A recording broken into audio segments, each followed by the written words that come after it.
Good Monday morning. Hope everybody had a great weekend. We've had a really good one, a restful one, but a busy one also. We started off heading a week ago to North Carolina.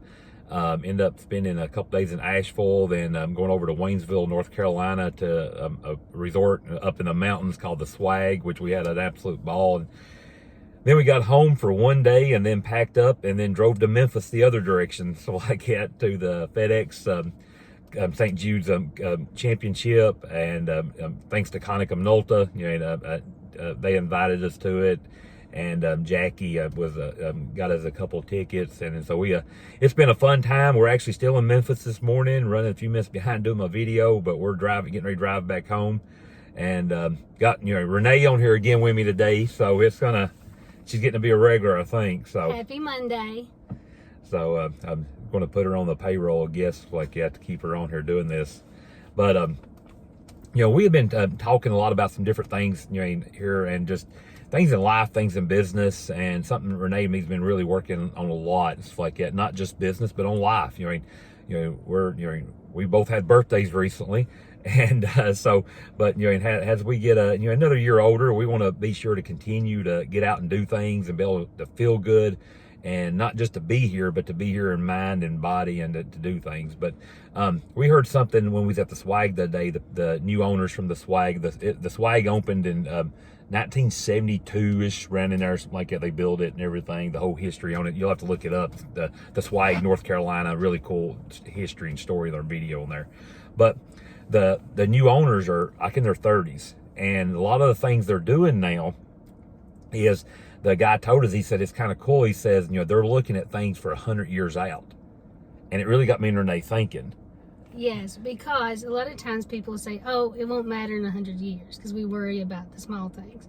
This was a little bit of a turn on that perspective for me. Ever since he told us that, I've been thinking about it, because they're thinking in things of what they're leaving. So they're not going to be leaving a burden, but they're looking at a legacy. And so it really made me start thinking about business. And we're in technology. It's easy to think, oh, it's going to be changing, but the principles of business should be the same, and you want to leave a legacy. Yeah, and so that's something we've been thinking about. As technology or whatever business you're in, things are going to change. It's just part of it and stuff like that. And the change is not a bad thing. Change is a good thing a lot of times. But how you treat your customer, how you treat your employees, how, like Renee said, look at your business as, I'm going to leave a legacy, not a burden. The same way in our lives, me and Renee, we joke with that. We've been working on tiny home for many years now and stuff like that. We keep getting rid of stuff and keep downsizing, getting smaller, and so for us, that's something that we don't want to. When we do leave this world, we don't want to leave a burden. We want to leave a legacy, something that can be taken care of, and it's not a bunch of stuff that they have to deal with. So as you go through this week, let's continue thinking about that. Do you want to leave a legacy, or do you want to leave a burden? Think 100 years out. You're not going to see here to enjoy it, baby, but what happens, enjoy while you are here, and maybe your great grandkids will enjoy something you've done. So let's continue praying for the people around us. Let's continue being a positive light in this world.